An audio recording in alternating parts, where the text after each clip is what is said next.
Shalom, saya ingin menyapa untuk sahabat Hope Channel Indonesia dimanapun Anda berada.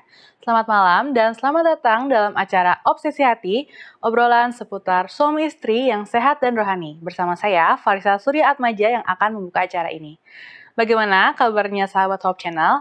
Saya berdoa kita semua dalam keadaan sehat dan baik-baik saja, sekalipun kita merasa tidak baik-baik saja, atau merasa banyak pergumulan dalam hidup, khususnya masalah dalam rumah tangga, Anda berada dalam acara yang tepat. Karena acara ini akan membahas seputar pertanyaan persoalan rumah tangga dan keluarga Pendeta Jonathan Kuntaraf yang akan menjadi narasumber dan seperti biasa akan dipandu oleh keluarga Leo Sumampau dan Ibu Fitri Sumampau Sitorus. Anda dapat saksikan acara ini melalui siaran parabola, IndiHome Channel 870, sosial media Hope Channel Indonesia, Facebook dan YouTube, atau Anda juga bisa menyaksikan di website hopechannel.id dan aplikasi Hope Channel Indonesia dengan mengunduh di App Store maupun Play Store HP Anda. Oke, tanpa berlama-lama lagi, saya sudah tidak sabar menyapa moderator kita, keluarga Bapak Leo dan Ibu Fitri Sumampau Sitorus. Shalom dan salam sehat, Om Tante. Shalom, salam sehat, Faliska. Iya, Om Tante. Kelihatannya sehat-sehat bahagia ya, Om Tante. Ya, puji Tuhan. Baik. Gimana Faliska, sehat? Iya, puji Tuhan sehat, Om Tante. Amin. Amin. Baik, saya serahkan untuk memandu acara ini. Silakan, Om Tante. Baik, terima kasih kepada Falicia Surya Atmaja yang telah membuka acara ini dari studio Hope Channel Indonesia yang ada di Jakarta. Dan tentunya kita bersuka cita ya, malam ini kita masih boleh bersama-sama melayani di Obsesi Hati, obrolan seputar suami istri yang sehat dan rohani. Dan malam ini juga adalah satu topik yang tidak kalah menarik dan dari banyak episode sebelumnya dan menjadi banyak yang diharapkan pemirsa juga ya. Betul. Untuk dibahas karena ini menyangkut mengenai anak-anak kita ya. Iya. Judulnya apa? Permintaan anak tak terucapkan. Permintaan anak yang tak terucapkan. Apa maksud permintaan anak yang tak terucapkan Berarti ini? sebetulnya ada kerinduan hati anak ya. Tapi minta kepada orang tua atau kepada siapa kita nggak tahu ini ya tujuannya. itu ya. Tapi tidak tersampaikan. Apalagi kalau ayah papanya galak seperti saya, nggak berani kan ngomong kali ya. Oh, ini bercanda, saya baik hati kok pemirsa. Baik, mungkin kita supaya jangan lama-lama, kita akan langsung saja membaca, sebelum kita mulai kita baca ayat temanya. Itu diambil dari Kolose pasal yang ketiga ayat yang ke-21. Kolose pasal yang ketiga ayat yang ke-21, beginilah firman Tuhan. Hai bapak-bapak, janganlah sakiti hati anakmu, supaya jangan tawar hatinya. Dengan ayat ini mari kita bersatu dan berdoa. Tuhan Allah yang baik, kami mengucap syukur oleh karena satu kesempatan yang indah, kami boleh datang bersama-sama mengikuti acara Obsesi Hati, obrolan seputar suami istri yang sehat dan rohani. Dan kami percaya oleh karena pembahasan yang kami bawakan adalah pembahasan yang rohani, kami yakin Tuhan hadir di tengah acara ini, dan kiranya Tuhan memimpin acara ini dari awal hingga akhirnya agar dapat berjalan dengan baik dan lancar.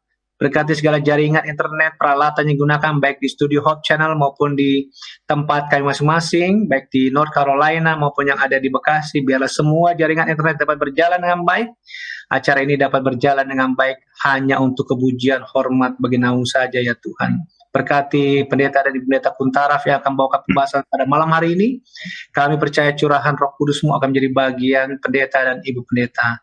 Berkati juga pemirsa yang sedang menyaksikan, biarlah pembahasan pada malam hari ini boleh menjadi berkat buat mereka dan buat kami semua. Dan bila ada yang sakit, bila Tuhan sekedar kemurahan-Mu, Tuhan akan menyembuhkan para pemirsa kami yang ada di rumah. Terpujilah Tuhan, Engkau Allah yang baik. Karena kami berdoa di dalam nama Yesus, kalau Tuhan Juru Selamat dan Penuh dosa kami. Amin. Amin. Baik, kami kembali mengingatkan kepada para pemirsa, bila Anda mempunyai pertanyaan seputar topik pembahasan yang kita akan dengarkan sebentar, ataupun ada persoalan rumah tangga yang Anda inginkan solusinya, jangan segan-segan, silahkan mengirimkannya ke nomor call center Hope Channel Indonesia, ataupun melalui media sosialnya di YouTube dan Facebook. Baik, kita akan langsung saja menyapa narasumber kita yang berada di rumah mereka di North Carolina, Amerika Serikat. Shalom pendeta dan Ibu Pendeta Kuntara. Shalom. Shalom, Leo Fitri, pemirsa yang berbahagia. Dimanapun Anda berada. Selamat pagi dari North Carolina. Selamat malam dari Indonesia. Iya. Betul. Berjumpa kembali dan kami senang karena sudah beberapa puluh episode kita bersama-sama melayani ya pendeta dan Ibu Pendeta. Ya, puji Tuhan, ini episode ke-98. 68 dan itu semua karena berkat Tuhan tentunya ya. Betul, dan pelajaran-pelajaran yang sangat berguna bagi kita masing-masing ya. Dan kita sudah nggak sabar ini mendengarkan bahasannya. Permintaan anak tak terucapkan. Kami persilahkan. Silakan pendeta dan pendeta. Baik, terima kasih. Sering kita tidak menyadari bahwa sebetulnya ada sesuatu yang diharapkan oleh anak tetapi mereka tidak ucapkan, ya, oleh sebab takut atau segan dan sebagainya, atau mungkin mereka belum mampu untuk mengucapkan. Oke. Baik, kita datang kepada ayat yang sangat penting yang kita telah bacakan tadi, ya.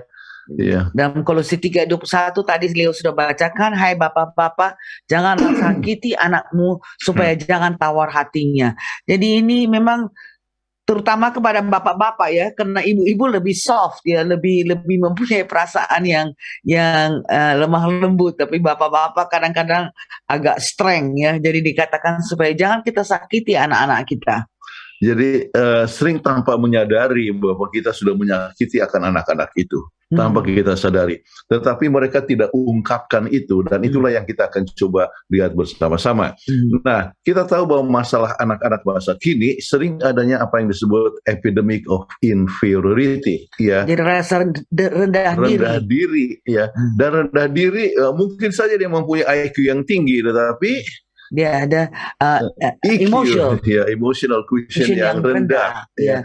Jadi susah untuk bergaul, ya, untuk mengungkapkan sesuatu dan sebagainya. Mungkin dia pintar, tetapi dia mempunyai perasaan rendah diri oleh sebab masalah emosi ini. Dan bukan hanya itu saja, sering orang tua sibuk, terlalu sibuk sampai anak-anak itu nggak rasa nyaman. Saya disayangi orang tua apa enggak? Ini pulang ke rumah baca koran, nggak pernah hidup. Sampai kadang-kadang anak itu spesial merusakkan dia punya mainan supaya dapat perhatian dari papanya yang mungkin hanya duduk terus langsung baca koran, nggak ada perhatikan dia, seolah-olah he's not existing in this world. Jadi itu yang merasa dia tidak aman, ya. Jadi akibatnya anak-anak ini merasa bahwa mereka tidak dicintai, ya. Jadi itulah sebabnya kadang-kadang kita dapatkan bahwa oleh sebab dia merasa rendah diri, maka mereka coba untuk meningkatkan nilai diri dengan membuat berbagai macam kenakalan, ya. Jadi menarik perhatian. Nah, itulah yang kita akan coba lihat apa yang sebetulnya yang harus kita ketahui, yang ingin sebetulnya yang mereka itu ungkapkan. Nah, kita harus lihat tentang teknik pelatihan dasar, ya. Ya, seorang psikolog anak yaitu Dr. Paul Meyer menyampaikan bahwa 85% kepribadian anak terbentuk pada usia 6 tahun. Jadi kita jangan pikir bahwa mereka itu masih kecil, nggak bisa ungkapkan perasaan, tapi disitulah letaknya bentuknya kepribadian dari anak-anak itu. Jadi kita harus perhatikan ini. Mereka tidak bisa sampaikan apa yang mereka tak bisa terungkapkan, tapi kita sebagai orang tua harus menyadarinya. Oke, nah kira-kira apa yang sebetulnya mereka ingin untuk ungkapkan? Oke, apakah itu soal makanan, atau mainan, atau pendidikan, kasih sayang, atau waktu? Iya. Nah, kita masing-masing harus mengetahui, ya. Inilah permintaan yang tidak terucapan tersebut. Oke. Yang pertama, cintailah aku dengan sepenuh hatimu. Aduh, anak-anak itu kepengen supaya kita sayang kepada mereka dengan sepenuh hati. Jangan hanya sekedar saja. Kalau anak itu berbuat baik, kalau enggak kita sayangi kepada mereka. Jadi bagaimana mereka bisa merasakan bahwa mereka itu betul-betul dicintai? Ya. Jadi kasih kepada anak harus dikatakan kata-kata, ya, I love you, ya. Jadi katakan kami, artinya papa atau mama sayang sekali sama ya. Jadi dia rasa dia itu betul disayang ya. Dan kemudian bukan saja dengan kata tapi dengan tindakan kita. Jadi perhatikan kalau umpamanya dia mau bicara, mau main, kita main sama-sama dia. Apapun pekerjaan kita letakkan dan kemudian kita ambil waktu bersama-sama dengan anak-anak kita. Kasih tunjukkan dengan perhatian ya. Jadi kadang-kadang kita terlalu sibuk tidak perhatikan apa yang mereka buat ya. Dan satu hal yang sangat menyedihkan sekali, ada anak yang bawa senjata ke rumahnya, ditaruh dia punya gudang, orang tua tidak tahu. Sama sekali tidak tahu. Dan sampai setelah mereka melakukan penembakan kepada teman-teman sekelasnya ya, maka itu telah menghebohkan. Kami tidak tahu bahwa itu senjata itu sudah beberapa minggu di garasi ya. Hal yang sangat menyedihkan. Itulah yang disebut dengan Columbine High School di Colorado. Oke.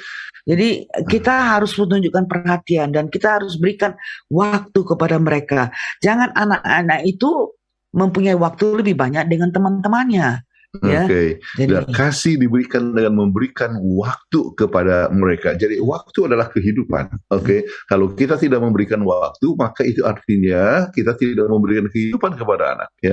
Jadi tidak ada sesuatu perkara yang lebih penting daripada ini, yaitu pemberian waktu kepada anak-anak. Baik, jadi cintai aku dengan sepenuh hatimu. Nah sekarang kita coba lihat kepada faktor yang lain, Jangan marahi anak di depan orang ramai, ya.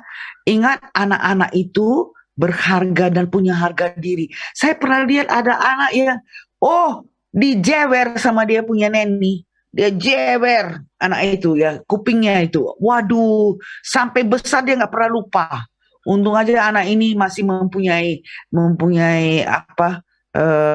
perasaan kemanusiaan ya. Jadi waktu neni ini sudah nangis-nangis, ini anak yang sudah dijewer waktu kecil dia masih mau, oke lah saya kasih duit sama ini neninya yang penjaga dia. Tapi sebenarnya itu dia ingat sampai sudah besar pun dia masih ingat. Jadi kita jangan jangan kita meremehkan anak itu, marah di depan orang. Kalau perlu kita panggil anak itu ke dalam kamar dan kita bicara kepada anak itu apa kesalahannya. Jadi sering sekali ya oleh tindakan yang telah dibuat kepada anak ya, dihukum ataupun dimarah di depan orang lain, merasakan dia punya rendah diri, dan kalau dia sudah merasa rendah diri, kadang-kadang dia tidak mau berusaha lagi untuk sesuatu pengembangan yang lebih baik. Oleh sebab percumalah saya ini begini, apalagi digunakan kata-kata seperti bodoh, kamu tolol ya dan sebagainya, itu membuat dia merasa rendah diri ya, kemudian dia tidak termotivasi lagi untuk berkembang. Jadi hindarkanlah tindakan ini. Kemudian yang berikut adalah jangan bandingkan aku dengan orang lain. Nah ini yang sangat penting. Sering sekali kita bilang, anak-anak yang sebelah sana itu rumah tangga sebelah sana tetangga kita itu pintar-pintar, kok kamu ini bodoh sekali ya, begini aja kamu tidak bisa, coba lihat sini, itu semua grade-nya itu A. Ingat ya, bakat, talenta dan intelijensia yang berbeda dari satu anak dengan anak yang lain ya, yang sangat penting bagi orang tua adalah untuk mengarahkan sesuai dengan bakat dan kesanggupannya. Dalam rumah tangga yang sama, yang satu mungkin suka matematika, yang lain suka bahasa. Jadi biarlah yang suka bahasa itu jangan diforsir ya, jangan dipaksakan dia untuk belajar matematika. Sebab tidak semua orang bisa jadi guru matematika. Ada orang yang bisa menjadi guru untuk misalnya coach sepak bola atau tanding mengenai badminton. Nah itu yang kita harus perhatikan sebagai orang tua, untuk mengarahkan sesuai dengan talentanya, sesuai dengan bakatnya. Jadi kadang-kadang orang tua mau kamu harus jadi dokter ya, kamu harus jadi dokter ya. Jadi waktu dapatkan kimia angkanya jelek, bodoh sekali ya kamu harus jadi dokter ya. Itu kelihatan seperti memberikan motivasi, tetapi sebetulnya ia tidak mengarahkan sesuai dengan kapasitas yang dimiliki. Dia bisa sukses tetapi mungkin dalam bidang yang lain. Mungkin dia bisa profesor tetapi mungkin profesor di dalam bahasa dan sebagainya, atau mungkin dia ahli dalam masalah ekonomi. Jadi tidak bisa harus diharapkan bahwa semua itu sesuai dengan profesi daripada yang dikehendaki oleh orang tua. Saya selalu nggak pernah lupa itu, ada satu mahasiswa yang dia 5 tahun di kedokteran untuk tingkat 1, tidak pernah lulus. Terus karena dipaksakan sama orang tuanya, akhirnya dia pindah ke bagian agriculture, dan dalam tempo pertanian. Dalam 5 tahun dia langsung kelar menjadi insinyur. Jadi anak itu tidak suka dia sama kedokteran, dia nggak suka, dia lebih suka kepada tanam-tanaman. Jadi orang tua itu jangan sama sekali membandingkan, biarlah kita mengarahkan sesuai dengan bakat dari anak-anak itu. Oke. Kemudian faktor yang keempat, ayah ibu jangan lupa, aku adalah fotokopimu. Seringkali kan ini kita lihat kesalahan anak sering adalah kesalahan orang tua. Anak ini kok suka bohong ya. Dia lihat, iya, mamanya suka bohong. Jadi kalau mamanya telepon bilang sama orang itu, mama nggak ada di rumah. Padahal mama ada di rumah, cuma tidak mau ngomong sama orang itu. Jadi anak itu kadang-kadang orang itu mau tagih hutang. Jadi anak itu kadang-kadang polos juga, dia bilang mama bilang mama nggak ada di rumah. Nah itu, jadi ingat kalau kita mau supaya kita punya anak-anak itu jujur, terutama kita sebagai orang tua haruslah menjadi orang tua yang jujur. Sebab kita adalah fotokopi daripada kita. Oke, sebab itu berikanlah teladan yang baik supaya anak Anda mengikuti fotokopi yang baik daripada Anda. Ini satu perkara yang sangat penting sekali. Nah, sekarang kita coba lihat kepada faktor yang kelima yang menjadi pengharapan anak tetapi tidak terucapkan.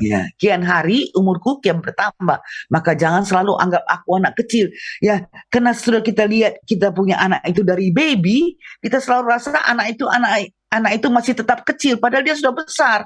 Jadi banyak orang tua yang anggap dia perlakukan anak-anaknya seperti anak kecil. Makan dulu ini, makan ini. Wah, jadi anak itu kan rasanya seperti, saya sudah besar kok masih diatur-atur kayak begini, Jadi kadang-kadang ini orang tua lihat anaknya sudah jadi dokter, kemudian sudah menikah, sudah punya anak, tetapi masih juga memperlakukan seperti anak kecil. Nah, ini sama sekali adalah satu kebiasaan yang salah sama sekali. Akibatnya anak itu tidak bertambah dewasa. Dia nggak bisa ambil keputusan karena sudah selalu biasa orang tua yang selalu yang katakan ini dan itu. Saya pernah lihat juga ada satu orang tua, anak sudah besar diikutin terus kan. Ini loh, anaknya sampai kalau kita mau pikir kasihan juga anak ini sudah dewasa, tidak memberikan kesempatan untuk dia berpikir. Kita harus selalu mengajar anak itu untuk memberikan alasan kenapa ini tidak boleh, kenapa ini boleh dan sebagainya. Jadi dia bisa mengambil keputusan itu biarpun kita di luar daripada jangkauan mereka, di luar daripada kehadiran mereka di luar dari misalnya travel lah, mereka itu lagi keluar, mereka masih bisa mengambil keputusan. Kalau enggak, anak ini akan tetap dianggap sebagai anak kecil. Jadi, and that's a no-no. Kita harus percaya kepada anak ini sehingga anak ini menimbulkan rasa dia punya kepercayaan kepada diri yang lebih besar. Kalau selalu bikin seperti anak kecil, anak itu tidak bertumbuh dan memberikan dampak yang negatif. Baik, kita masuk kepada faktor yang keenam. Itu berikan kesempatan tuh anak mencoba, lalu memberitahukan apabila ada kesalahan. Jangan kita membiarkan anak itu seperti tidak tahu apa-apa. Kalau dia mau ini seperti anak kecil ini, dia mau kami punya cucu dia mau bikin scramble egg, terserah anak bikin scramble egg, dia suka. Dia belajar masak dan belum lama ini dia bikin kasih quiche. resep bikin quiche atau satu macam makanan. Jadi hal yang luar biasa. Ini menunya, dia punya resepnya. Kemudian dia ikuti. Kemudian dia yang mengajarkan omanya. Saya bilang, bagaimana Chelsea? Itu enak sekali waktu pasca itu Chelsea buat itu quiche ya. Dia bilang, oh ya. Bagaimana? Saya tanya sama dia. Oh, dia bilang ada resep-resep buku untuk anak-anak kecil, ya. Dia bilang ini Oma bikin katanya. Oma ambil foto. Sudah ambil foto biar nanti bisa coba sendiri. Jadi anak itu diberi kesempatan dan dia mempunyai perasaan percaya diri bahwa dia masih, saya bisa masak dan saya bisa share ini sama saya punya Oma untuk cara masaknya. Wah, senang sekali dia. Ini Chelsea baru 9 tahun, ya. Tetapi kita coba ajar anak itu untuk bertanggung jawab, ya. Dan lebih bagus mencoba dan salah daripada anak sama sekali tidak mencoba. Ya. Jadi kalau seandainya dia sudah coba ternyata tidak sempurna, kita dapat mengerti. Tetapi justru kita harus tetap mendorong. Sudah bagus ini, ya, akan dapat lebih bagus lagi kalau percobaan yang kedua dan sebagainya. Ya. Jadi anak dengan kegagalan, kesalahan yang mereka buat, kita bimbing mereka supaya mereka bisa akhirnya menjadi, ya mana tahu nanti kalau dia besar dia bisa menjadi chef, ya. Ya. Jadi kalau gagal bisa bangun kembali. Kemudian satu faktor yang sangat penting adalah jangan ungkit-ungkit kesalahanku. Ya, apa yang terjadi pada tahun yang lalu, ya. Dibilang-bilang lagi. Kamu tidak pernah dengar. Saya sudah bilang tahun yang lalu begini. Ya. Jadi historical, ya. Tetapi ini sering terjadi kepada suami istri juga. Suami istri juga. Kalau kesalahan suami itu bukan saja yang kali ini disebut yang tahun lalu yang itu. Jadi anything that's 3 months old, ya. Sesuatu yang lebih daripada 3 bulan itu haruslah sudah berlalu. Itu sudah jadi sejarah.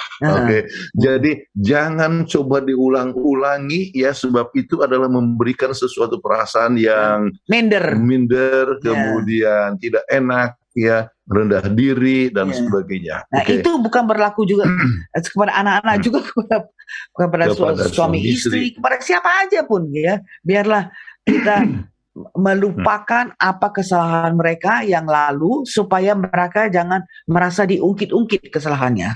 Jadi kalau ada kesalahan biarlah dimaafkan dan dilupakan, ya. Tidak usah lagi diungkit-ungkit. Ya. Kemudian kita ingat bahwa kita merindukan agar anak bertumbuh dan makin dewasa. Jadi dan standar kedewasaan adalah dapat mengambil keputusan, ya, secara dewasa. Ya. Jadi anak-anak jangan ini kan seperti di gambar ini, anak-anak terus diungkit kesalahan sampai dia akhirnya tutup dia kuping, dia tidak mau dengar lagi apa pembicaraan daripada orang tuanya. Perlakukanlah anak dengan dewasa, ya, untuk mengambil keputusan. Termasuk kami selalu tanya, Chelsea dan Caitlin itu baru 7 tahun, ya. Kita akan makan apa nanti sore? Dia kasih tahu menunya. Jadi meminta pendapat mereka, ya. Tetapi kadang-kadang, ya, kalau misalnya itu sesuatu perkara yang tidak baik untuk mereka, kita kasih tahu penjelasan. Ini terlalu karbo, ini terlalu banyak. Jangan terlalu banyak karbo, jangan makan terlalu banyak yang menghasilkan gula, itu tidak baik dan sebagainya. Jadi dia mengerti. Kemudian faktor yang berikut adalah akulah ladang pahalamu. Ya, apa yang dimaksudkan? Ya, kita kan orang itu akan mau mencari pahala. Tetapi apa ladangnya? Anak, ya. Jadi kesuksesan anak adalah pahala daripada orang tua, ya. Sebab itu setiap orang tua harus membimbing agar anaknya sukses sesuai dengan bidangnya, sehingga kelihatan pahala itu. Bukan pahala itu selamanya adalah suatu hadiah, tetapi bisa suatu perkara yang abstrak atau sesuatu yang dicapai, itu memberikan suatu sukacita. Dan ingat, kesuksesan itu adalah sesuatu perkara yang holistik. Jangan hanya dia sukses, dia punya intelligence, ya, tapi dia tidak mempunyai EQ yang rendah. Jadi holistik, ya, secara fisik, ya. Artinya tubuh sehat, makanya kita ajak anak-anak ini untuk olahraga, mereka ikut gimnastik dan sebagainya. Kemudian juga di dalam intelligence, intelligence, ya. Review, dia punya matematika, kemudian dia punya spelling apa semuanya dalam bahasa. Kemudian juga di dalam bidang keterampilan, ya. Kemudian berbagai macam hal. Jadi biarlah sukses itu bukan hanya satu bidang, tetapi secara holistik. Ya, jadi sosialnya juga yang paling penting harus dia orang seimbang ya, dia punya kesuksesannya, perkembangannya. Ya, bisa seimbang. belajar untuk memberi kepada orang yang miskin dan sebagainya. Kemudian sampai kepada masalah kerohanian, itu satu dasar yang sangat kuat sekali. Ya. Ajar mereka untuk menghafalkan ayat Alkitab dan sebagainya. Ya. Oke. Kemudian nomor 9. Jangan marah aku dengan mengatakan hal-hal buruk. Bukankah apa yang keluar dari mulut sebagai orang tua ialah doa bagiku? Wah, kadang-kadang kasihan anak ini ya. Dalam keadaan emosi, orang tua bisa nyumpahin anaknya. Lupa bahwa itu akan terjadi kepada anak itu. Itu sebab apa yang keluar dari orang tuanya mulut itu bisa juga sebagai sumpah kepada anak itu. Sumpah dan menimbulkan sesuatu perkara yang dapat terjadi. Memang kamu ini bodoh, ya kamu tidak akan berhasil ya. Dan betul-betul anak itu tidak berhasil. Anak itu tidak berhasil oleh sebab dia pikir, buat apa saya berusaha ya. Memang saya sudah bilang bodoh. Saya sudah bilang bodoh, ya tidak akan berhasil saya. Ya. Jadi kata-kata orang tua biarlah sesuatu perkara yang bersifat positif, ya, bukan mengatakan satu perkara yang buruk, tetapi ya sesuatu perkara yang positif. Oh, coba dulu ini ya, coba ya, kamu masih bisa, ya, kamu bisa. Coba lihat, oh ini sudah lebih bagus ini ya. Jadi kita lihat, coba berikan bimbingan kepada anak-anak, memberikan motivasi yang bisa memajukan. Ya, dalam banyak hal ya, apakah itu termasuk di dalam soal memasak, apakah itu di dalam soal main piano, apakah itu di dalam soal matematika atau spelling ya. Jadi kalau misalnya dapatkan angka 80 ya, masa hanya 80, kalau saya dulu selalu 100. Jadi anak itu tidak pernah merasa dia dihargai ya, dia selalu dimarah-marahin aja apapun keadaannya. Ada satu buku yang ditulis seorang nama Carol, judulnya adalah Never Good Enough. Tidak pernah menjadi tidak pernah cukup baik. Ya. Jangan kita berpikir demikian. Oke. Biarlah kita memberikan motivasi dengan apa yang dicapai. Oh, ini bagus kan 80. Pasti banyak juga orang yang tidak mencapai 80. Ya, ayolah belajar terus ya supaya tetap 80 atau bisa 90 sampai 100 ya. Jadi katakanlah dengan hal yang positif. Ya. Saya tidak pernah lupa mengenai teman saya pernah mengatakan ya, bahwa ada satu anak dia tidak dapat 100. Wah, bapaknya marah sama dia. Akhirnya dia masuk di garasi, dia hidupkan mobilnya, kemudian dapat carbon monoxide poisoning ya. Jadi keracunan dari carbon monoxide. Waktu datang itu terus langsung dibawa lari ke rumah sakit, tapi sampai sekarang menjadi living vegetable. Jadi sama sekali itu adalah satu perkara yang ya kita mengharapkan yang terbaik, tapi kalau dia tidak capai yang terbaik, kita masih tetap hargai dia ya. Lihatlah yang positif dari anak itu supaya jangan dalam keadaan yang terburuk sekalipun pasti ada positifnya, dan itulah yang kita harus konsentrate supaya anak itu makin hari makin lebih baik ya. Dan kalaupun dia sudah baik ya, seperti barusan ini katanya, ini Chelsea katanya, punya cucu kata, Oma, do you know how much I score in mathematics, katanya, dalam math, matematika ya. Jadi saya bilang, barangkali 98%, saya bilang. No, Oma, 100%. Wah, puji Tuhan. Jadi kita bilang, ya, tapi kita harus berterima kasih sama Tuhan, karena Tuhan yang memberikan kita akal budi. Jadi pada saat yang sama mereka mencapai pencapaian yang tinggi, kita juga harus memberikan kepada mereka nasihat bahwa semua itu adalah karena berkat dari Tuhan. Ya. Jadi dengan demikian maka anak itu mulai belajar untuk bersyukur dari masa anak-anak mereka. Oke. Jadi itu hal yang sangat penting. Kemudian nomor 10, jangan melarangku hanya dan mengatakan jangan. Tetapi berikan penjelasan kenapa aku tidak boleh melakukan sesuatu. Ya. Ini yang sangat penting sebab explanation itu perlu. Penjelasan perlu. Kalau enggak, di luar kita seperti ada orang bilang, wah, dia di luar bapak mamanya sudah seperti kuda terlepas kandang.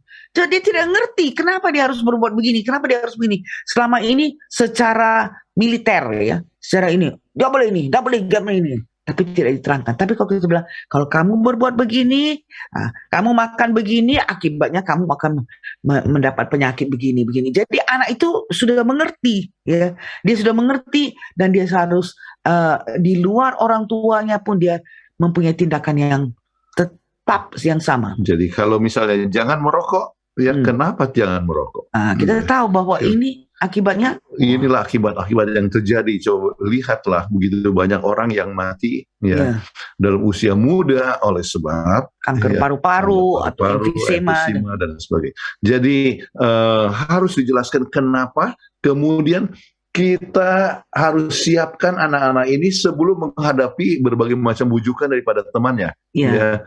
Jadi sebab ada masa yang disebut peer pressure, ya. Kita sudah pernah bahas itu mengenai peer pressure reversal, ya. Bagaimana anak-anak biarpun mereka sudah bertumbuh secara besar, ya, tapi sudah dikasih tahu apa mereka tetap karena supaya mau diterima oleh teman-temannya, maka temannya mengajak mereka untuk membuat sesuatu yang jelek. Mereka kadang-kadang juga terikut. Tapi kalau anak-anak itu tahu bahwa itu, kenapa dia tidak harus berbuat itu, dia bagaimanapun akan tetap teguh. Ya, jadi kita harus membentuk tabiat yang kuat, ya. Dan untuk itu mereka harus tahu alasan kenapa mereka itu tidak melakukan hal itu. Ya. Alasan. Baik, kemudian kita coba lihat ya faktor yang ke-11, ya. Tolong ya ayah dan ibu, jangan rusak mentalku dan pemikiranku dengan selalu kau bentak-bentak aku setiap hari. Setiap hari bicara kasar-kasar, setiap hari berbicara dibentak-bentakin. Itu anak itu ada rasanya penuh, jenuh dengan bentak-bentaknya. Dan akibatnya kita sedang membentuk anak yang suka membentak. Jadi dia pergi ke sekolah, dia juga membentak temannya, dia membentak kepada gurunya, dan sebagainya. Sampai akhirnya dikeluarkan dan sebagainya. Jadi itu soal membentak adalah satu perkara yang harus dihindarkan. Jadi kadang-kadang anak itu merasa bahwa itulah jalan keluar supaya kemauannya itu dapat dipenuhi, yaitu membentak. Ya. Jadi kalau mereka menurut oleh sebab takut, bukan oleh sebab dia tahu bahwa itu adalah hal yang salah yang harus dihindarkan. Jadi kembali, hindarkanlah akan pembentakan kepada anak-anak. Baik, nomor 12. Jangan menyeret aku ke dalam masalahmu yang tidak ada kaitannya denganku. Kau marah sama yang lain, aku imbasnya. Jadi ada displacement, ya. Kadang-kadang entah bapak atau mama di kantor, ya, dimarahin oleh bosnya, sampai ke rumah sama bosnya dia kan nggak bisa bikin apa-apa, ya, sudah dimarahin dia diam ya. Tapi sampai di rumah dia adakan displacement, ya, dia marah kepada anaknya, kucingnya dia tendanglah semuanya. Itu jadi anak-anak jadi kambing hitam sebab masalah orang tua. Jadi mereka merasa punya perasaan yang tidak adil. Ya. Dan kalau mungkin anak juga melakukan suatu kesalahan, tetapi anak itu dihukum dengan lebih besar daripada seharusnya. Dan ini memberikan sesuatu hal yang sangat buruk sekali. Tanpa terasa kita sedang membentuk jiwa yang dendam. Jadi kadang-kadang kita dapatkan berita, kenapa anak saya tidak mau berkunjung kepada saya? Artinya sesudah anak-anak itu sudah besar, sudah menikah, kenapa mereka tidak pernah membantu saya dan sebagainya. Kadang-kadang kita lupa apa yang terjadi masa lalu. So, kita sudah terlalu kejam kepada mereka sehingga dikatakan, bayangkan di sini ada yang bilang katanya sudah masukkan orang tuanya di rumah jompo. Dia bilang, ini tolonglah perhatikan dia, tidak pernah dikunjungi. Sedangkan teman-teman yang lain selalu dikunjungi. Dia bilang, kasih tahu aja saya kalau dia sudah meninggal. Waduh, dalam hati saya, ini betul-betul dendamnya itu nggak habis, ya, sebab melihat orang tuanya begitu kejam selalu pada saat masih kecil, masih muda. Ya. Kemudian faktor yang berikut ialah ke-13. Aku ingin kau sayangi dan cintai karena engkaulah yang ada dalam kehidupanku dan masa depanku. Ingat bahwa kesuksesan anak banyak tergantung kepada kasih sayang orang tua. Love supersedes everything, ya. Ingat 3 hal yang membuat anak-anak itu bahagia. 3A. 3A ya, Ya. dalam bahasa Inggris, Ya. acceptance, affection, dan achievement ya. Yang pertama adalah dia harus merasa bahwa dia diterima, walaupun dia sumbing sekalipun ataupun bisa hidungnya pesek seperti saya. Ya. Oke. Atau mata Jadi, juling. atau Ya. mata juling tetap harus dikasih accept bahwa dia tetap dicintai ya. Ya. Adanya affection yaitu kasih sayang dalam keluarga. Ya. Kemudian ya untuk setiap achievement, setiap apa yang mereka dia capai, kita harus memberikan encouragement. Ya. Sebab achievement itu adalah ya hal yang ikut menolong bagi seseorang untuk merasa senang dan berbahagia. Ya. Baik. Nah, inilah hal-hal yang sangat penting yang kita telah pelajari ya. Dan kita harapkan bahwa rumah tangga kita adalah rumah tangga yang bahagia dengan anak-anak yang dapat berkembang dengan baik ya, secara fisik, mental, dan rohani, dan segala sesuatu boleh berjalan untuk kemuliaan bagi nama Tuhan.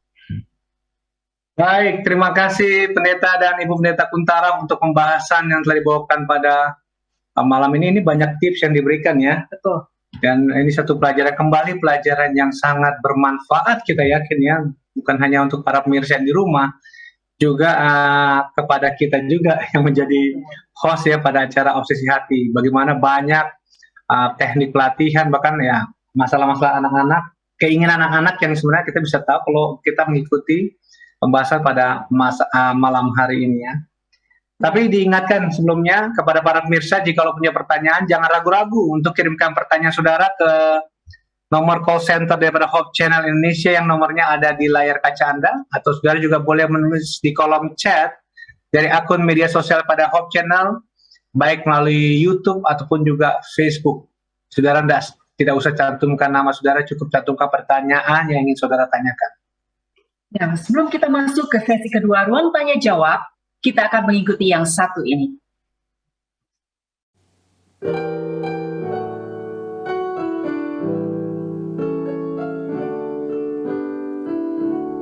Bila damai Tuhan besertamu, Yesus jadi pemimpinmu, maka hidupmu kan bahagia, rumah tangga yang baru. Bila kamu berjalan dalam kebenarannya, Ia akan selalu memberkati hidupmu selamanya. Damai surga yang kau miliki, rumah tangga yang suci ini, langit dan bumi bersorak memuji namanya. Bila rumah tanggamu bahagia,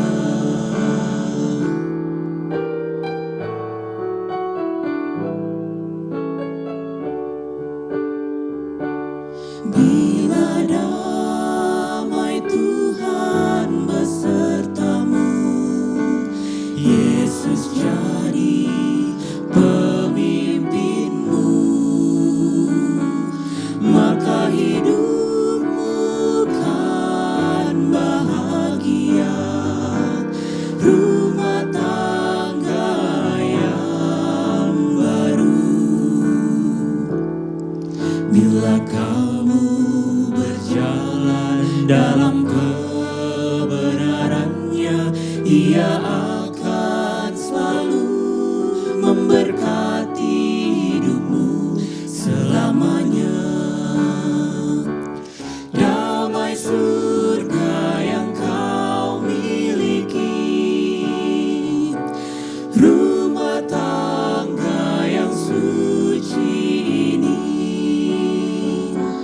langit dan bumi bersorak memuji namanya. Bila rumah tanggamu bahagia, langit dan bumi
Saat ini telah banyak pertanyaan-pertanyaan yang masuk yang akan kita bacakan dan akan dijawab oleh narasumber kita, Pendeta dan Ibu Pendeta Buntaraf.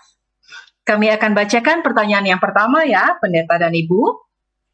Malam Pendeta, metode membandingkan menurut saya ada baiknya untuk memacu anak agar termotivasi tanpa melecehkan anak itu, karena ada fakta yang bisa mereka lihat. Bagaimana tanggapan Pendeta dan Ibu Pendeta? Ya, silakan.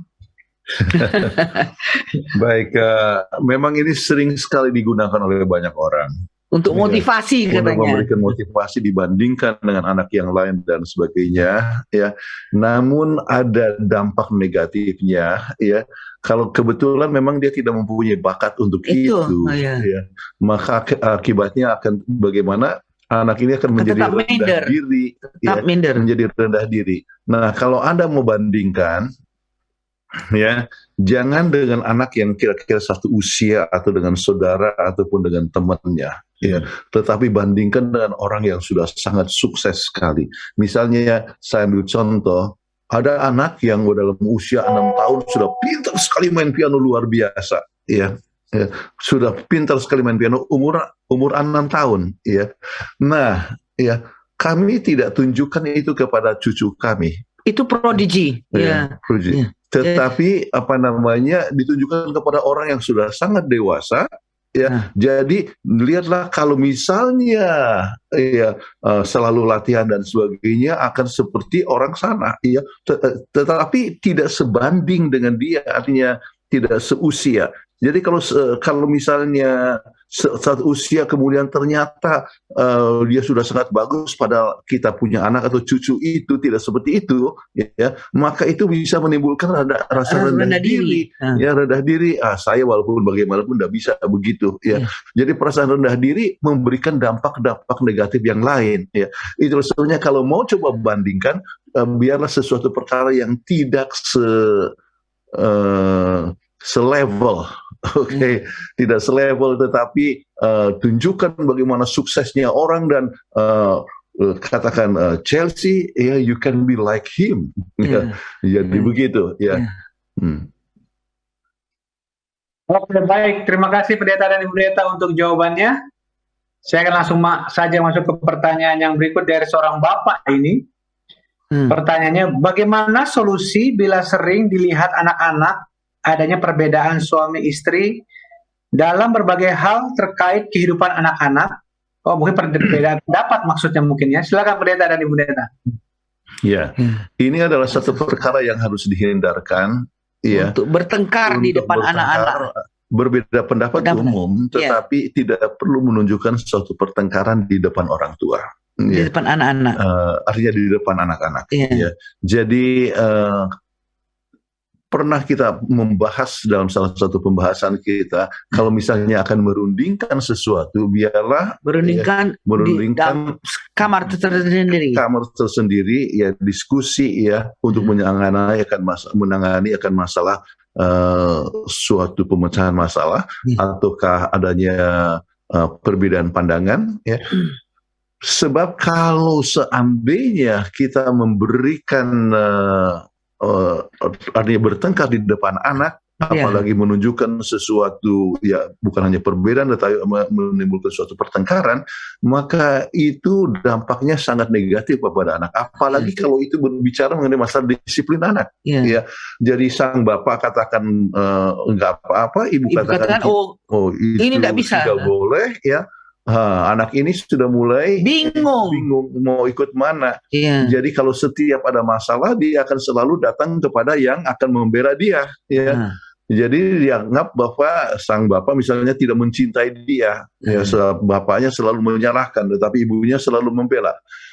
Itu mengganggu pertumbuhan kejiwaan daripada anak tersebut, ya. Jadi kalau Anda mau merundingkan sesuatu, biarlah di belakang dari anak-anak, ya, tidak perlu di depan anak. Baik, terima kasih untuk solusinya ya, Pendeta dan Ibu. Dan memang tidak baik juga sih, ya. Betul. Ya. Karena memang ya anak-anak akan menilai, ya, dan akan meniru hal tersebut.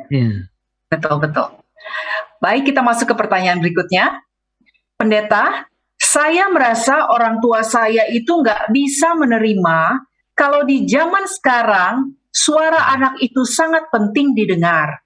Setiap saya ingin menyampaikan kesalahan atau unek-unek hati saya, setiap ada perkataan mereka yang menyakitkan atau tidak satu pikiran dengan saya, mereka selalu menganggap saya ini anak yang suka melawan. Saya memilih untuk diam, tapi itu pun mereka dorong saya untuk jujur dengan perasaan saya. Tapi ketika saya ungkapkan, mereka nggak terima. Saya sakit hati dengan perlakuan mereka. Mohon bantuannya, pendeta. Ini ibaratnya diam salah, ngomong salah ini. Silakan pendeta. Diam salah, ngomong salah, betul. Oke. Ini Komunikasinya harus lancar, satu perkara yang sangat sedih memang. Menyedihkan dan sering terjadi, ya, oleh sebab orang tua menganggap anak itu masih anak kecil, ya. Nah, untuk itu, ya, saya rasa harus ada satu keterbukaan, ya. Kemudian melihat, ya, pandangan itu harus dijelaskan mengapa demikian. Ya. Jadi misalnya kadang-kadang kita ambil contoh aja mengenai masalah komputer misalnya. Kalau misalnya orang tua kata, oh ini harus begini, ya, kita sebutlah mau beli komputer, mau membeli komputer, ya. Sang bapak mau katakan inilah yang terbaik, kemudian anak katakan, ya, itu ada permasalahan dengan komputer itu, jadi mungkin ini lebih baik dan harus diberikan reasonnya, alasannya kenapa. Sebab ini dia punya memory lebih kuat, kemudian dia punya gambar bisa lebih jelas, mempunyai hal-hal ini mungkin lebih mahal sedikit, tetapi dia bisa bertahan lebih lama. Jadi terbuka, ya, namun harus ada satu penjelasan, ya, sedemikian rupa yang bisa membuka pikiran daripada orang tua, dan tetap Anda menghormati padanya. Papa memang benar menurut pandangan Papa, ya, tetapi kita harus tinjau juga dari segi yang lain, ya, sesuai dengan pergerakan zaman sekarang ini.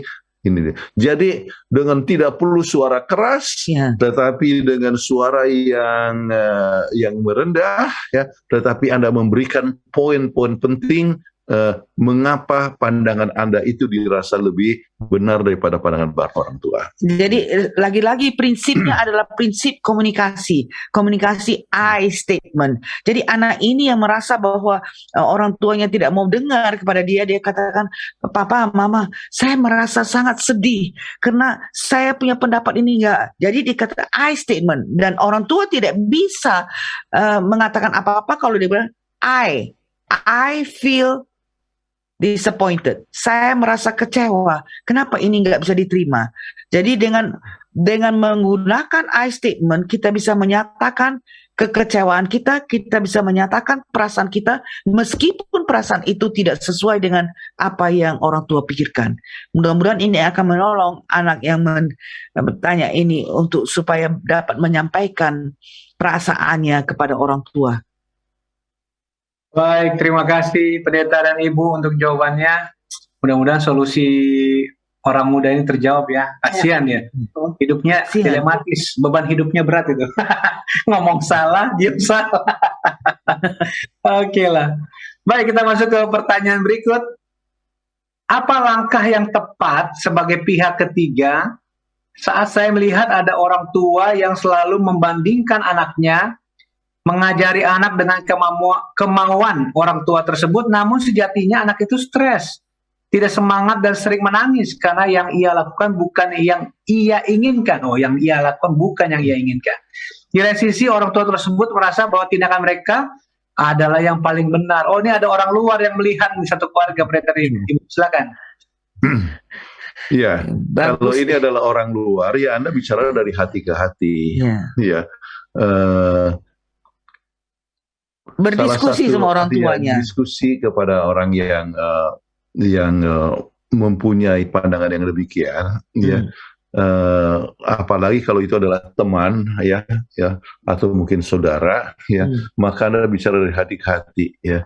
Jadi sebutkan bahwa kita semua mau anak-anak kita sukses.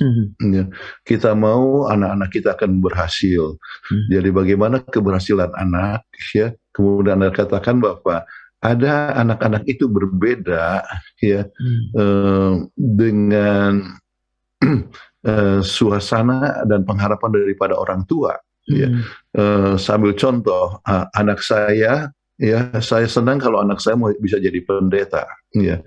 Kemudian Kathleen mau anak kami yang laki-laki ya jadi dokter. Kalau memang anak yang perempuan memang dari kecil mau jadi dokter, akhirnya jadi dokter.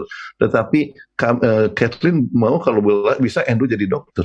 Ya. Saya ya mau anak saya Andrew jadi pendeta. Dia ada bakat untuk jadi pendeta. Ngomongnya bagus. Ngomongnya.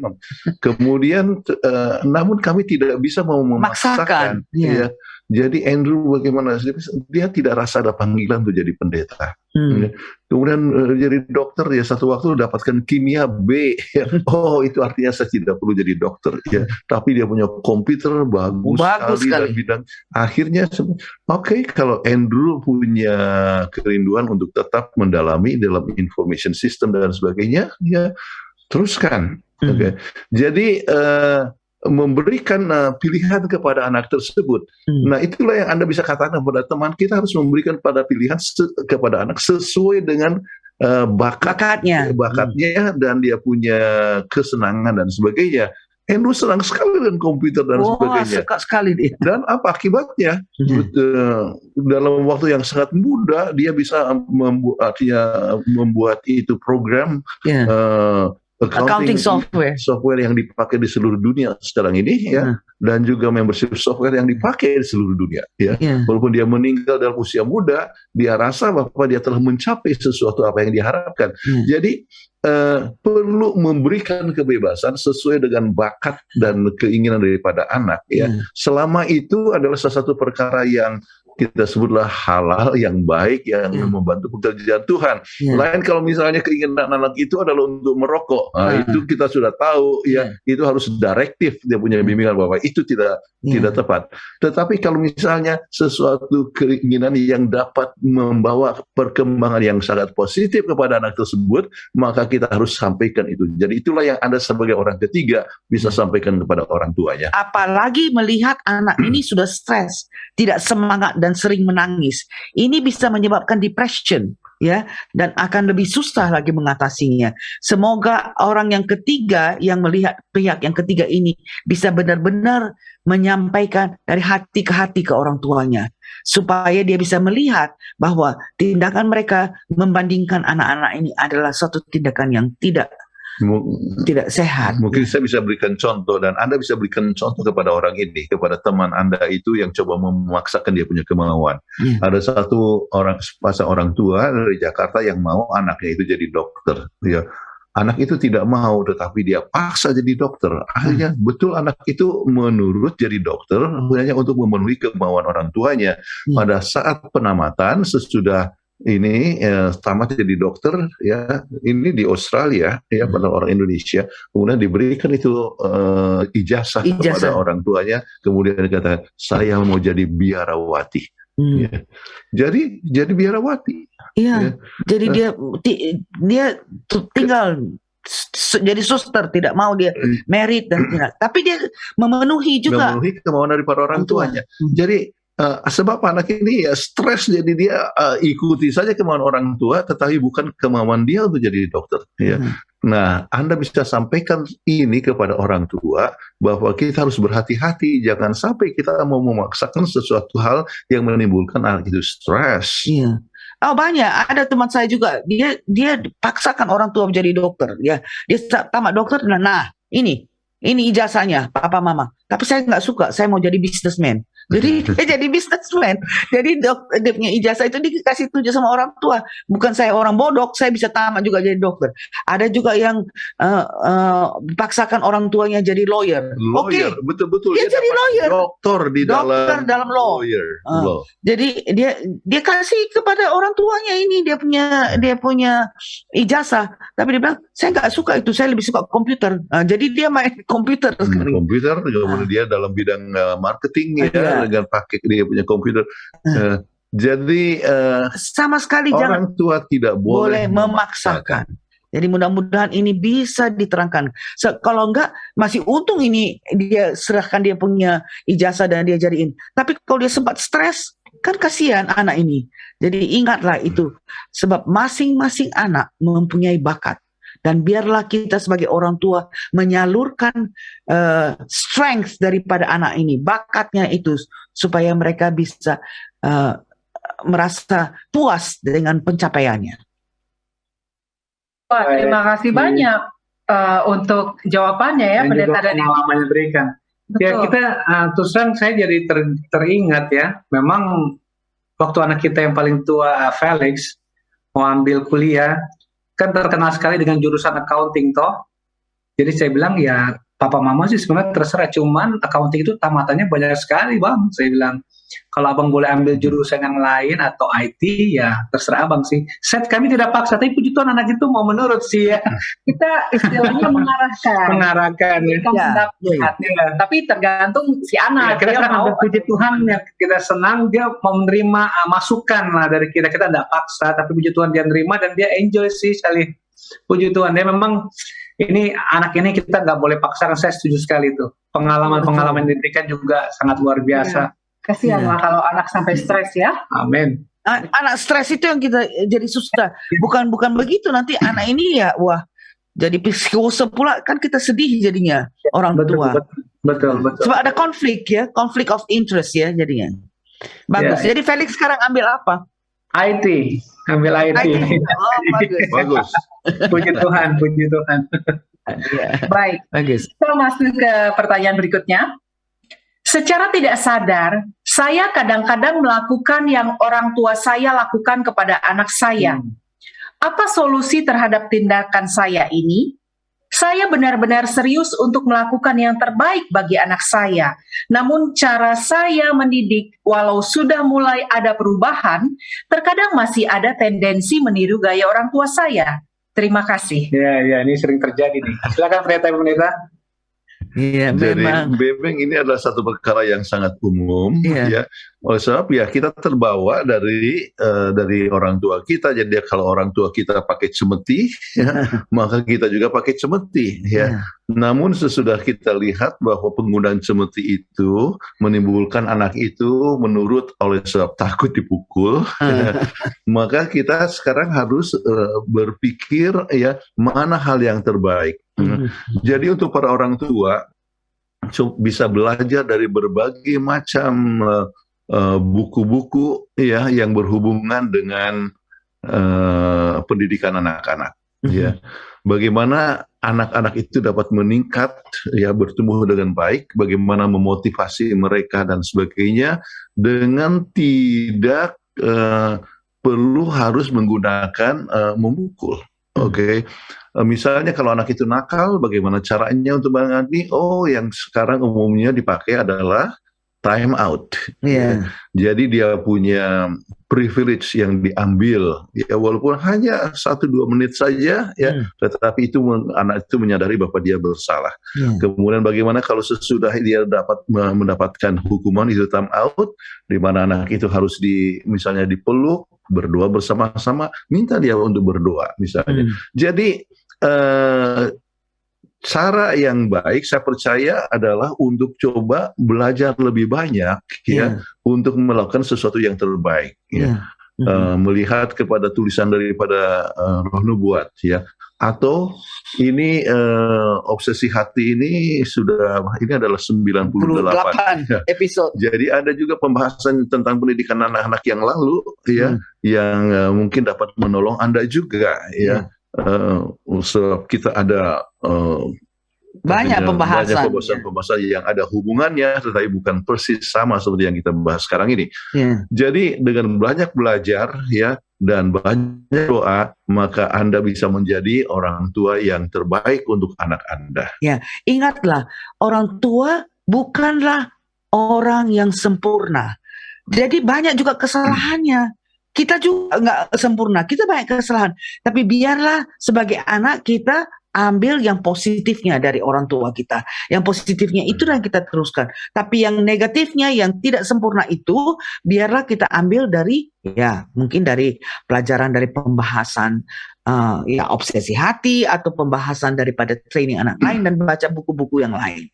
Kemudian satu poin yang sangat penting, tidak usah segan untuk minta maaf kepada anak walaupun kalau kita sudah salah. Ya.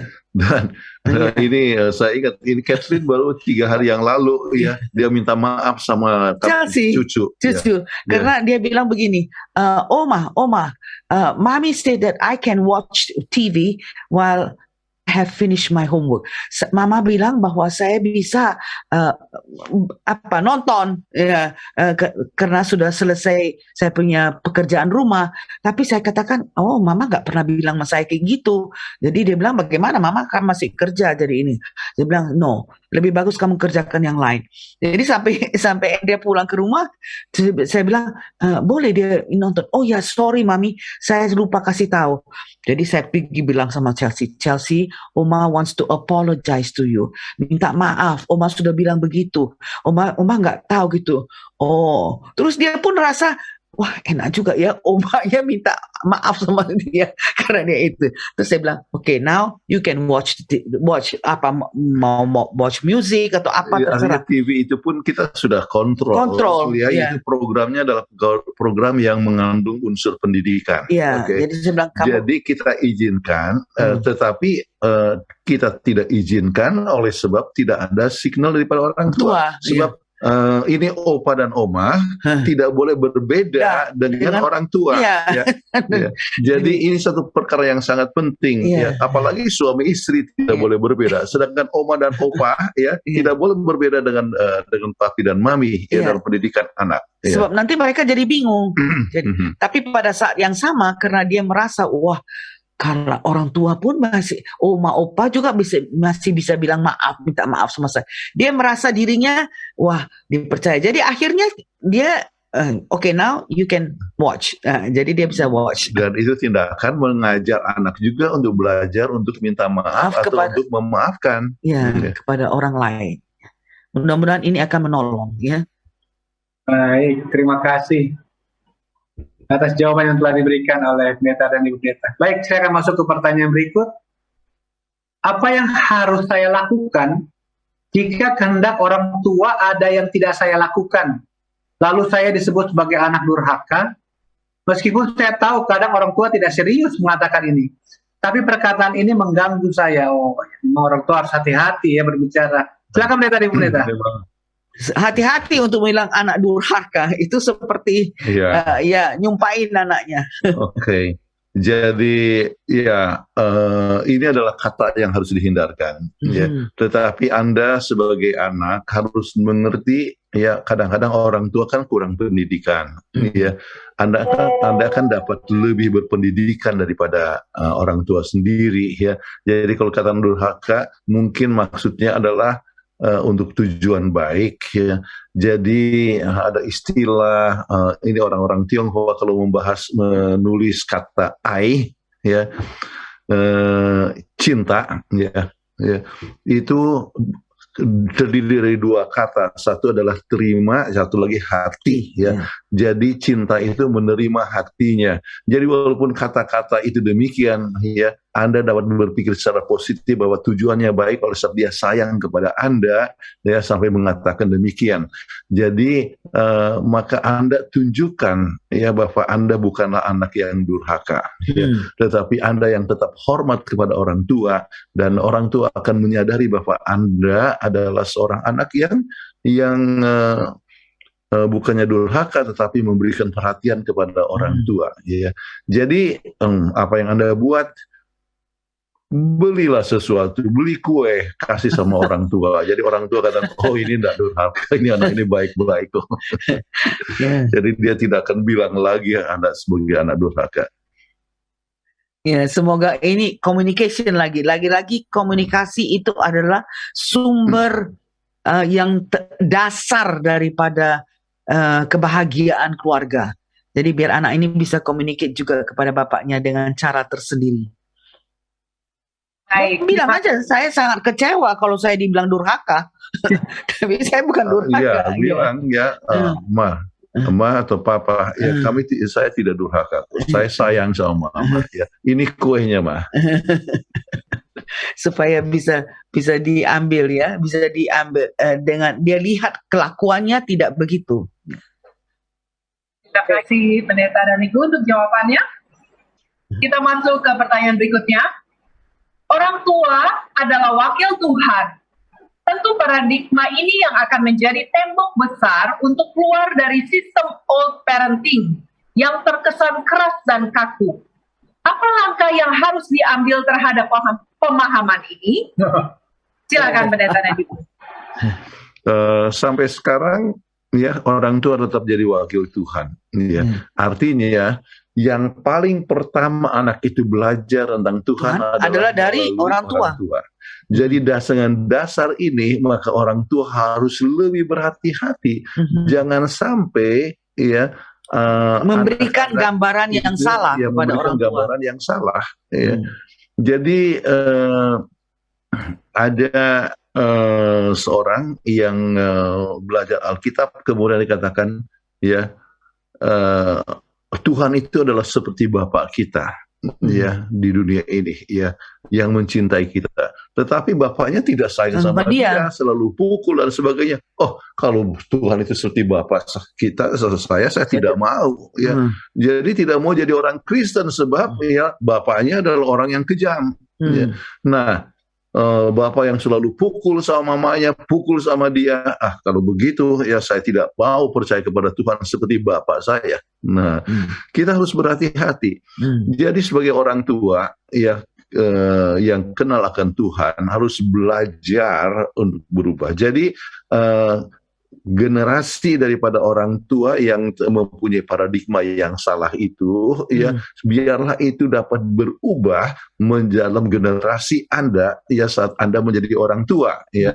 Jadi Anda menunjukkan bahwa Anda tetap wakil Tuhan kepada anak-anak, namun dalam arti yang sangat positif sebab anak dapat mengenal Tuhan melalui hidup Anda. Ya. Jadi Anda tunjukkan kasih sayang yang dapat siap untuk mengampuni ya. Dan walaupun anak ini misalnya nakal, Anda tetap kasihi. Ya. Walaupun tindakannya salah dan tindakan salah itu yang harus mendapatkan misalnya time out ataupun disiplin ya. Namun dengan cara yang penuh dan kasih. Jadi ini kita yang pertanyaannya apakah langkah yang harus diambil terhadap pemahaman ini? Anda bisa terus terang kasih tahu kepada orang tua bahwa ini memang caranya adalah harus menunjukkan bahwa betul-betul kita sebagai orang tua adalah wakil Tuhan, dan salah satu ciri yang terutama adalah Tuhan mengasihi kita. Jadi kita mengasihi anak kita dan kemudian ini bisa kita sampaikan kepada orang tua supaya orang tua ini bisa mengerti. Ya, mudah-mudahan ini bisa menolong kepada orang yang bertanya. Oke, baik, terima kasih Pendeta dan Ibu Pendeta untuk jawabannya. Pertanyaan berikut datang dari seorang ibu ini.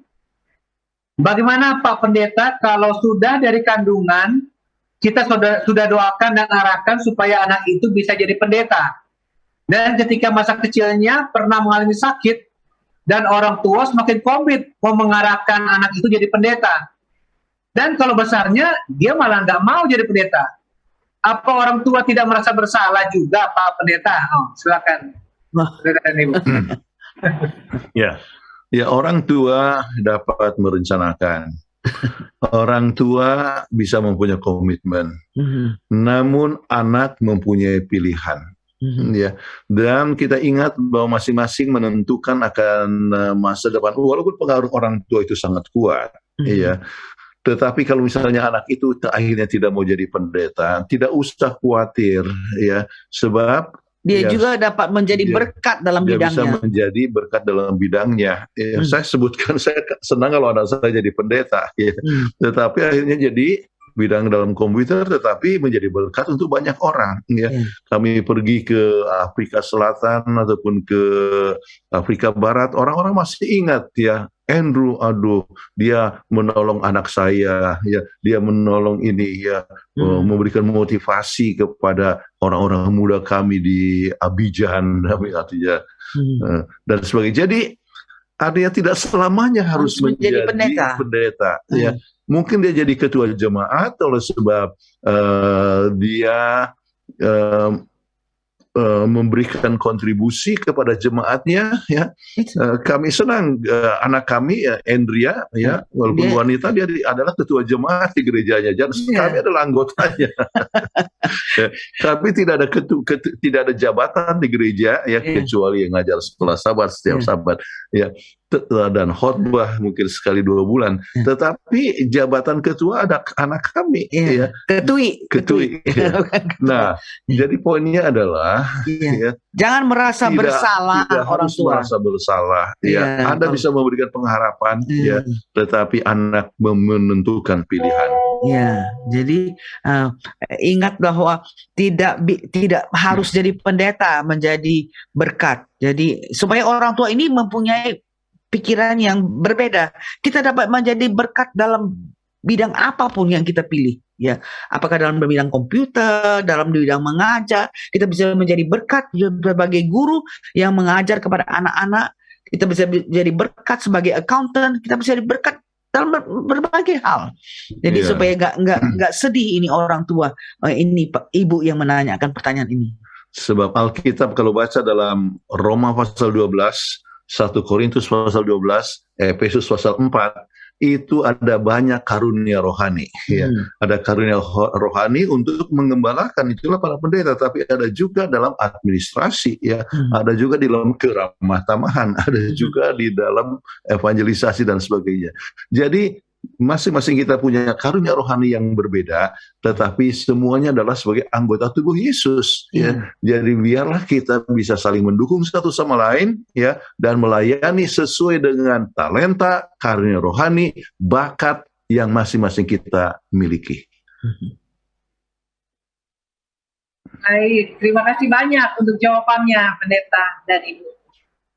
Pertanyaan berikutnya, Bapak, saya suka mengungkit-ungkit kesalahan masa lalu saya.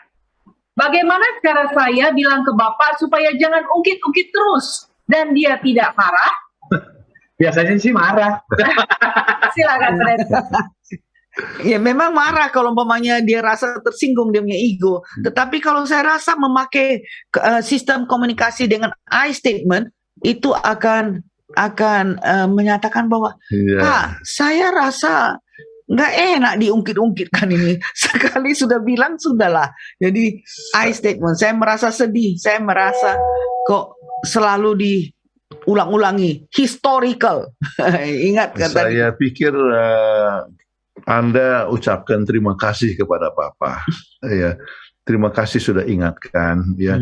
Dan ya, saya sudah ambil tekad untuk jadi, ya, untuk lebih baik, ya. Ya. Jadi terima kasih sudah ingatkan, ya. Kemudian Pak, sebab saya sudah berubah dengan pertolongan Tuhan, nggak usah ukit-ukit lagi ya. Jadi sambil artinya santai saja bicaranya, ya, tidak usah harus dengan marah. Baik, terima kasih Pendeta dan Ibu untuk jawabannya. Ini pertanyaan berikut sepertinya nggak tahu apakah ada bersambung atau enggak ini, ya. Maksudnya ada hubungannya, bukan bersambung. Pertanyaan sebagai berikut. Pantas nggak ya, Pendeta, saya memberitahukan kepada orang tua saya nasihat yang Pendeta dan Ibu berikan ini? Oh, maksudnya dalam episode kali ini. Soalnya orang tua saya itu kalau dikasih tahu suka nggak terima, merasa mereka paling benar. Kalau saya tetap kasih tahu terus, kami jadinya berkelahi. Gimana ya? Atau nggak usah dikasih tahu? Gimana ini? Caranya, Pak, ya, ada program di Obsesi Hati yang bisa dilihat di YouTube, Pak. Ya. Jadi biarlah sang bapak mendengar langsung dari pembahasan. Ya, ini bagaimana episode yang ke-98 ya, hal-hal yang sangat penting yang anak-anak itu tidak rindukan, ungkapkan, ya, yang tidak ungkapkan, yang perlu diketahui oleh orang tua. Ya. Jadi biarlah orang tua yang dengar langsung. Ya. Jadi kalau anak yang kasih tahu mungkin dia marah, tetapi kalau Kathleen dan saya yang ucapkan mungkin dia tidak marah. Iya.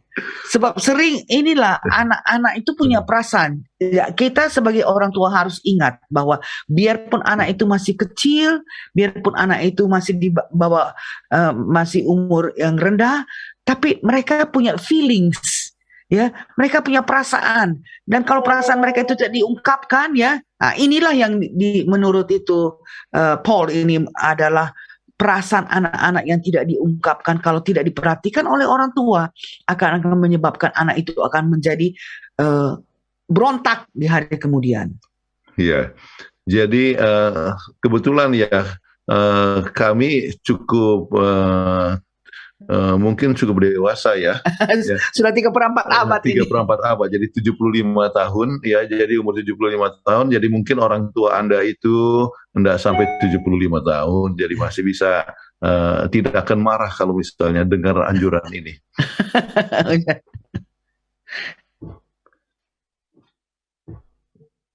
Oke, baik Pendeta dan Ibu. Ini sepertinya pertanyaannya ada lanjutannya ini ya.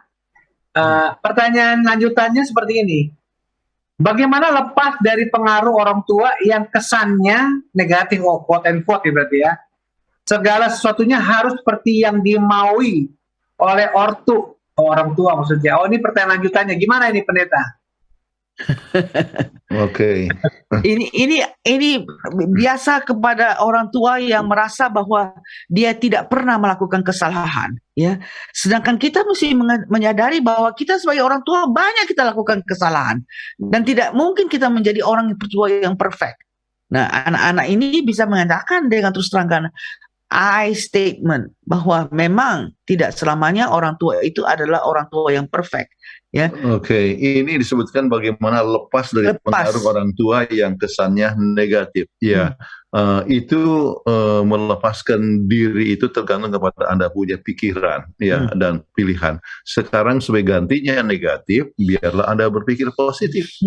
Ya, saya tidak tahu Anda ini adalah seorang muda atau seorang yang sudah punya anak-anak. Ya, jadi itu dia punya cara atau penanganan bisa berbeda. Oke. Namun kalau seandainya Anda adalah kebetulan anak ya, dari orang tua, harus melihat secara positif bahwa orang tua sering bermaksud baik, ya, tetapi caranya ya yang kadang-kadang tidak baik, yang membuat Anda tidak senang oleh sebab sesuai dengan latar belakang pendidikan, kebiasaan, tradisi yang telah dialami oleh orang tua selama ini, dipikirnya itulah yang terbaik ya. Nah, untuk itu Anda bisa bicara secara terus terang ya dengan komunikasi yang baik, dengan cara komunikasi yang baik dalam arti I statement, bukan katakan Papa salah, ya. Kamu salah, Papa tidak tepat ini. Ya, sekarang zaman sudah berbeda, Papa. Ya, wah, tersinggung lagi. Itu menimbulkan satu, tetapi saya katakan, Pak, kalau boleh saya berikan pandangan ya Pak ya. Ya, saya sedih loh. Ya, sebab Papa mengatakan demikian. Ya, ini adalah satu hal yang perlu untuk diperbaiki. Ya, jadi secara terus terang ya pakai I statement, tidak menuduh ya, tetapi kembali Anda harus mempunyai mindset ya bahwa Anda mau positif ya. Jadi untuk melepaskan pikiran itu tergantung kepada Anda. Ya. Jadi itu adalah satu keputusan yang Anda miliki bahwa itu tidak tepat, namun Anda harus lihat bahwa pandangan orang tua yaitu yang negatif itu ya, itu adalah satu perkara yang sesuai dengan latar belakangnya, tetapi Anda lihatlah motivasinya adalah untuk kebaikan Anda. Jadi dalam penyampaiannya yang kelihatan negatif, kalau kita bisa lihat bahwa dia memang ada perlu pernyataan yang baik kepada Anda dengan sendirinya bisa melihat itu sebagai sesuatu yang positif. Tapi pada saat yang sama, Anda dapat mengutarakan dengan memakai I statement. Ya, I statement itu, waduh, sangat berhasil. Tidak bisa dikatakan apa. Saya kecewa karena kok begini cara pernyataannya. Jadi bisa mudah-mudahan. Saya kecewa, saya sedih. Mudah-mudahan itu bisa dengan menolong. tidak menuduh, ya, tetapi kita bisa menyampaikan isi hati. Baik, terima kasih banyak untuk jawabannya ya, Pendeta dan Ibu. Kita masuk ke pertanyaan berikutnya. Anak saya sering sekali menjawab dengan agak kasar atau membentak. Saya sadari ini kebiasaan yang saya lakukan dulu dan anak saya menirunya. Saya sangat menyesal dan belajar untuk berubah. Bagaimana supaya anak saya bisa berubah menjadi anak yang manis dan berbicara dengan baik pada kami orang tuanya? Silakan Pendeta Daniel. Ini betul-betul fotokopi ya. Anak adalah fotokopi orang tua. Makanya kita memang betul-betul sebagai orang tua harus berdoa banyak supaya kita memberikan teladan yang baik. Tapi tidak salah bagi orang tua ini untuk berbicara dari hati ke anaknya. Memang mama dulu selalu begitu ya. Saya suka mentak, tapi saya tahu bahwa itu ada sesuatu yang kesalahan. Minta maaf kepada anaknya. Orang tua bisa minta maaf. Ya. Maaf ya Naya, dulu memang saya kasar ya. Kemudian saya tahu bahwa itu satu hal yang tidak baik ya. Dan saya ingin sampaikan juga sama sayang misalnya ya, bahwa itu bukanlah satu tindakan yang baik ya. Jadi marilah kita lebih lemah lembut ya, seperti apa yang Alkitab katakan. Sahut yang lembut itu memadamkan atau meredakan kegeraman. Ya. Jadi Anda sekarang mulai belajar untuk mengatakan segala sesuatu dengan lemah lembut ya. Maka ia pun masih artinya walaupun sudah sempat itu meniru yang jelek, tetapi bisa coba belajar lagi untuk meniru yang baik. Iya. Terus terang anak itu akan tersentuh loh kalau orang tua itu mau minta maaf. Sebab ada pengajaran dulu orang tua tidak pernah berbuat salah. Waduh, kayak dewa bener, nggak pernah berbuat salah. Tapi kita mesti tahu bahwa kita sebagai manusia yang berdosa sering terjatuh dalam juga pendidikan anak-anak. Dan kalau anak-anak itu lihat kita mau rendah hati untuk meminta maaf, dia akan merasa senang untuk mengikutinya. Saya terus terang, ini sama cucu kita itu. Waktu itu dia nangis karena dia tidak dikasih untuk watch video ya. Tapi setelah saya bilang minta maaf, dia pun terkesan ya, bilang, I'm sorry, Oma has made a mistake. I apologize. Can you forgive me? Wah, bisa nggak mengampuni? Wah, dia pun merasa bangga untuk katakan, okay, Oma. Jadi dia terus akhirnya. Jadi kita harus rendah hati ya sebagai orang tua. Ini katanya anak sering menjawab dengan kasar. Kalau umpamanya orang tua itu mau meminta maaf kepada anaknya akan melihat kesungguh-sungguhan daripada orang tuanya dan mereka akan sama-sama memperbaiki dalam perjalanan ke surga.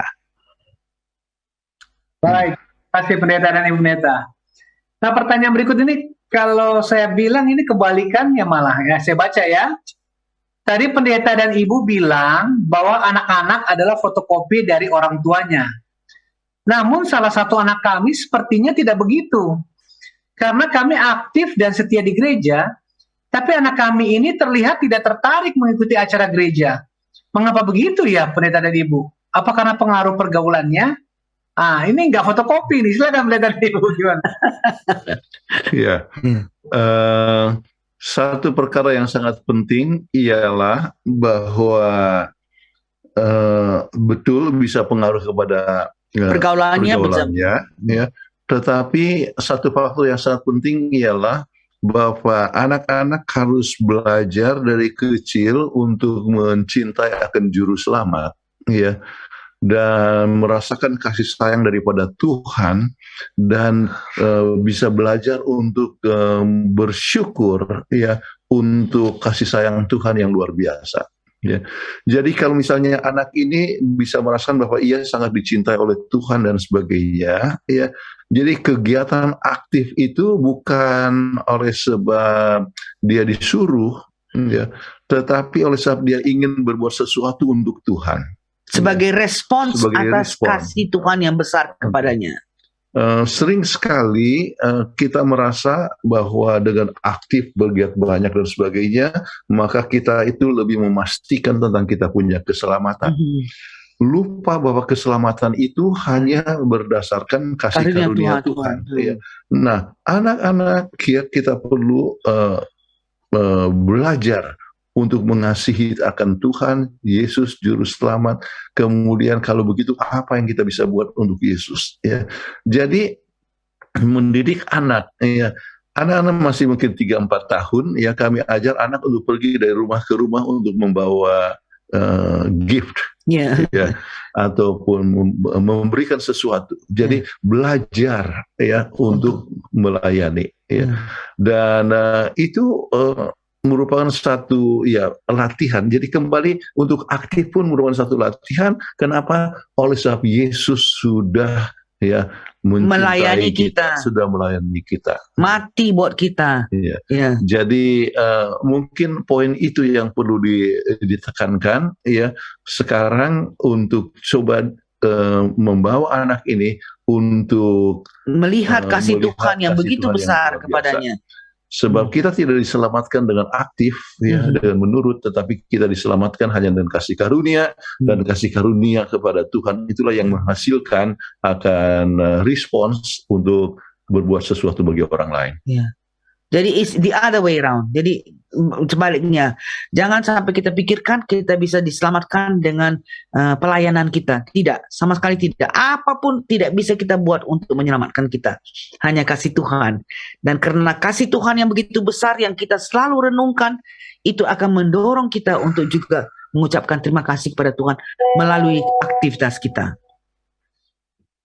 Baik, terima kasih Pendeta untuk jawaban-jawabannya pada malam hari ini. Karena memang waktu kita sudah habis, silakan closing statement-nya dari Pendeta Jonathan Kuntaraf. Iya, kita semua mencintai anak-anak kita, ya, dan kita rindu anak-anak kita dapat menjadi anak-anak yang baik, penurut, sukses di masa depan. Dan kami ingin ingatkan kembali bahwa sukses itu haruslah sesuatu yang bersifat holistik. Itu meliputi fisik, mental, rohani, emosi, segala sesuatu. Itulah sebabnya kita perlu memberikan bimbingan, ya, kepada anak-anak ini, ya. Jangan kita terlalu sibuk dengan perkara-perkara pekerjaan dan sebagainya sampai tidak memberikan waktu kepada anak-anak. Dan kita harus melihat dan cukup peka apa yang mereka itu rindukan. Ya, sudah pasti mereka rindukan waktu dari orang tua. Dia merindukan kasih sayang dari orang tua. Mereka tidak mau dimarah di depan orang. Kemudian mereka mau supaya mereka itu merasakan sukacita dalam pelayanan. Jadi kita harapkan dengan pemberian waktu yang diberikan kepada anak-anak ini, maka anak itu dapat bertumbuh, ya, dan sukses dalam fisik, mental, rohani, dan emosi untuk kemuliaan bagi nama Tuhan. Amin. Kami mengundang Ibu Kathleen Kuntaraf untuk membawakan doa tutup. Baiklah, sama-sama kita berdoa. Bapa kami yang bertahta dalam kerajaan sorga, terima kasih karena Tuhan masih memberikan kesempatan pada kami untuk menyampaikan presentasi ini. Biarlah Tuhan berkati supaya para pemirsa yang mendengarkannya dapat mengerti bahwa anak-anak kami juga mempunyai perasaan. Biarlah kami dengan pertolongan Tuhan dapat mendidik anak-anak kami, mencintai anak-anak kami, memerlukan kepentingan mereka, sehingga mereka dapat bertumbuh secara holistik hanya untuk memuliakan nama Tuhan. Makasih Engkau telah mendengarkan doa kami ini, kami serahkan demi nama Kristus, Juru Selamat dan Penebus kami. Amin. Sebelum lupa, ya, kita mau sampaikan selamat ulang tahun kepada Ibu Fitri, ya, Sumampau Sitorus, panjang umur, tetap sehat selalu, setia, dan bahagia, sukacita dalam pelayanan. Iya, happy birthday. Terima kasih untuk doanya Pendeta dan Ibu. Terima kasih banyak. Baik, Sampai ketemu lagi ya. Sampai ketemu pada episode yang akan datang. Tuhan berkati, sehat-sehat selalu ya pendeta dan ibu. Tuhan berkati. Sampai ketemu. Tuhan berkati. Ucapannya.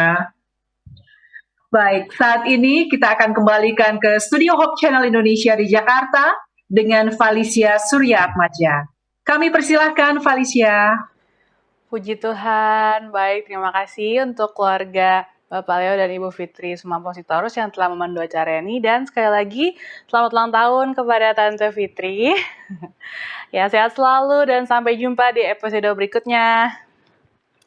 Saya juga mengucapkan terima kasih kepada keluarga Pendeta Jonathan Kuntaraf dan Ibu Kathleen untuk materi dan nasihat yang sangat baik, yang bukan hanya penting bagi suami istri atau orang tua, tetapi kepada seluruh anggota keluarga. Jika Anda ketinggalan tayangan pada malam hari ini, Anda masih bisa menyaksikan melalui siaran parabola TV kabel IndiHome di channel 870 atau melalui akun YouTube maupun Facebook Obsesi Hati. Selain Obsesi Hati, ada berbagai program Hope Channel Indonesia yang Anda bisa saksikan selama 24 jam melalui website kami di hopechannel.id dan aplikasi Hope Channel Indonesia dengan mengunduh di App Store maupun Play Store gadget Anda. Sahabat, doa Hope Channel selalu terbuka untuk menerima setiap pertanyaan ataupun topik apa yang ingin dibahas di episode berikutnya Obsesi Hati. Hubungi kami melalui nomor yang tertera di layar kaca Anda. Akhir kata, saya Falicia Surya Atmaja beserta seluruh kru Hope Channel yang melayani mengucapkan selamat malam, sehat selalu, dan saksikan terus siaran televisi yang mengubah hidup Anda, Hope Channel Indonesia, satu tujuan, satu harapan.